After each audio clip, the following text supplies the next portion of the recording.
அனைவருக்கும் வணக்கம். தொடர்ந்து ஆதரவளித்தோர் அனைத்து அன்புணங்களுக்கும் மிக்க நன்றி. திமுக இனிமே 2026 சட்டசபை தேர்தல் சந்திச்சாலும் ஆட்சியை இழக்கும், கண்டிப்பாக வெற்றி பெறாது அப்படி சொல்லி ஐயா ஓபிஎஸ் அவர்கள் கடுமையான ஒரு அறிக்கையை வெளியிட்டிருக்காங்க. அதை பற்றி நம்ம பார்க்கலாம். ஒரு கட்சி தேர்தலை சந்தித்து அதை வெற்றி பெறணும் அப்படின்னா அவங்க செய்த சாதனைகளை கண்டிப்பாக சொல்லணும். அவங்க செய்த மக்களுக்கு செய்தக்கூடிய நலத்திட்டங்கள், தமிழ்நாட்டினுடைய வளர்ச்சி, தமிழ்நாட்டினுடைய கட்டமைப்பு, மக்கள் நலத்திட்டங்கள் என்னென்ன கொண்டு வந்தோம், மக்கள்கிட்ட போய் இதெல்லாம் போய் சேர்ந்துருக்கு. மொத்தத்தில் தமிழகத்தினுடைய வளர்ச்சி, மக்களுடைய வளர்ச்சி தான் ஒரு கட்சியினுடைய சாதனையாக இருக்கும். ஆனால் திமுக ஆட்சி அமைக்கிறது எல்லாமே பார்த்திங்கன்னா ஒரு பொய்யான ஒரு தகவலை மக்கள் மத்தியில் விளம்பரப்படுத்தி அதிலிருந்து நம்ம எப்படியாவது ஆதாயம் தேடி மக்கள் ஓட்டுகளை வாங்கி எப்படியாவது நம்ம வெற்றி பெற்றணும் அப்படிங்கிற எண்ணத்தில் தான் அவங்க இருக்கிறாங்க.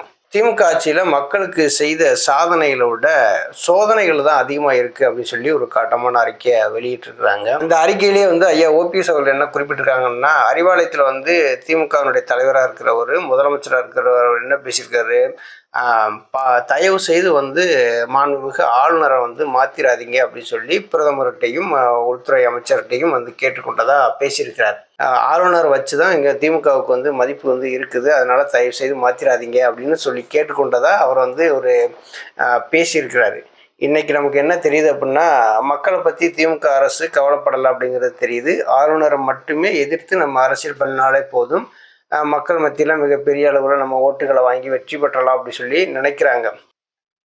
திமுகவினுடைய ஆட்சியில் இங்கே என்ன கொலை, கொள்ளை, கற்பழிப்பு, அந்த சட்டம் ஒழுங்கு சீரழிவு இதெல்லாம் மிகப்பெரிய அளவில் தலைவிரித்து ஆடுது. தமிழ்நாட்டை மிகப்பெரிய அளவில் பாதிப்பும் ஏற்படுத்தியிருக்கு. சட்டம் ஒழுங்கு சரியில்லை அப்படின்னு சொல்கிறதுக்கு அதில் ஒரு 2 உதாரணம் மிக முக்கியமான உதாரணமாக நம்ம சொல்லலாம். கள்ளக்குறிச்சியில் 66 பேர் கள்ளச்சாராயம் குடித்து செத்தாங்க இல்லையா, அது மிகப்பெரிய அளவில் ஒரு சட்ட ஒழுங்கு சீரழிவு தான். ஏன்னா ஒரு கள்ளச்சாராயம் காய்ச்சறதே மிகப்பெரிய தவறு. அந்த கள்ளச்சாராயத்தை குடித்து அதில் 66 பேர் செத்துருக்காங்க. செத்தவங்களுக்கு பூரா 10 லட்ச ரூபா நிதி உதவி கொடுத்துருக்காங்க பார்த்தீங்களா. அதுலேருந்தே தெரியுது திமுகனுடைய ஆட்சி எப்படி இருக்குது அப்படிங்கிறது. அதுக்கடுத்து அண்ணா பல்கலைக்கழகத்தில் ஒரு குண்டூசி கூட உள்ளே நுழைய முடியாது. அப்படிப்பட்ட இடத்துல ஒரு பெண்ணுக்கு ஒரு பாலியல் அத்துமீறல் நடந்து மிகப்பெரிய அளவில் அந்த கொடுமையான சம்பவம்லாம் நடந்திருக்குது. அப்போ இந்த திமுகனுடைய ஆட்சியினுடைய சட்டம் ஒழுங்கு எப்படி இருக்குன்னு சொல்லி பார்த்துங்க. அதுக்கப்புறம் ஆம்ஸ்ட்ராங் கொலை வழக்கு. ஆம்ஸ்ட்ராங்கிறவர் ஒரு தேசிய கட்சியினுடைய தலைவராக தமிழ்நாட்டில் இருக்கக்கூடியது. அவருக்கு பாதுகாப்பு இல்லை. அவர் ஒரு இடத்துல ரவுடிகளால் வெட்டி படுகொலை செய்யப்படுறாரு. இப்போ சமீபத்தில் பார்த்தீங்கன்னா ஜஹபர் அலி அப்படிங்கிறவர் ஒரு சமூக ஆர்வலர். அவர் அந்த கல்குவாரிகளில் இருக்கக்கூடிய அந்த அநியாயங்களை தட்டி கேட்டிருக்காரு. அவரை வண்டியை விட்டு மேலே ஏற்றி அவரையும் படுகொலை செஞ்சுருக்கிறாங்க. இப்படி சட்டம் ஒழுங்கு மிகப்பெரிய அளவில் சீரழிவை சந்திச்சிருக்கு தமிழகம்.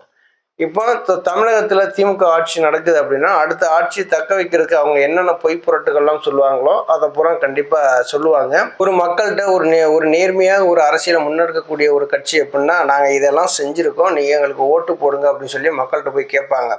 ஆனால் திமுக அப்படி கேட்கறதுக்கான வாய்ப்புகள் ரொம்ப கம்மி. அவங்க 2021 சட்டசபை தேர்தலில் கொடுத்த அந்த தேர்தல் வாக்குறுதிகளை இன்னும் நிறைவேற்றலை.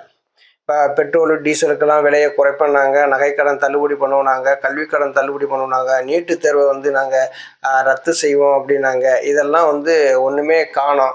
அதுக்கப்புறம் கொடநாடு வழக்கில் நாங்கள் 90 நாட்களுக்குள்ள குற்றவாளிகளை கண்டுபிடிச்சி சட்டத்தை நிப்பாட்டுவோம் அப்படின்னாங்க. அதுக்கும் எந்த விதமான ஒரு விடிவு காலமும் பிறக்கலை. திமுகவானது இப்படி மக்கள்கிட்ட ஏமாற்றி ஓட்டுகளை வாங்கி தன்னுடைய ஆட்சியை மீண்டும் தக்க வச்சுக்கலாம் அப்படின்னு சொல்லி நினைக்கிறாங்க. அது நடக்காது அப்படின்னு சொல்லி அந்த அறிக்கையில் குறிப்பிட்டிருக்காங்க. நீதி தவறிய மன்னர் மக்களையும் பொருட்களையும் இழந்தது போல இன்னைக்கு 2026 திமுக ஆட்சி அமைக்கணும்னு சொல்லி எல்லா விதமான வேலைகளையும் செய்வாங்க. 2026 சட்டமன்ற தேர்தலில் திமுக ஆட்சி பொறுப்பை இழக்கும், கண்டிப்பாக வெற்றி அடையாது அப்படிங்கிறத ஐயா ஓபிஎஸ் அவர் காட்டமாக ஒரு அறிக்கையை வெளியிட்டிருக்காங்க. திமுகவை பொறுத்தளவில் பிஜேபி எதிர்க்கணும். அந்த பிஜேபி எதிர்ப்பை மட்டும் வச்சுக்கிட்டு நம்ம ஆட்சியை பிடிச்சிடலாம் நினைக்கிறது முடியாத காரியம். ஆளுநரை வச்சு தான் இப்போ திமுக அரசியல் நடத்திட்டு இருக்கு. இப்போ தற்போது பார்த்தீங்கன்னா சீமானை வச்சு அரசியல் நடத்திட்டு இருக்காங்க. பெரியார் சீமான் அப்படிங்கிற பேச்சு தான் இப்போ ஓடிக்கிட்டு இருக்கு. நன்றி, வணக்கம்.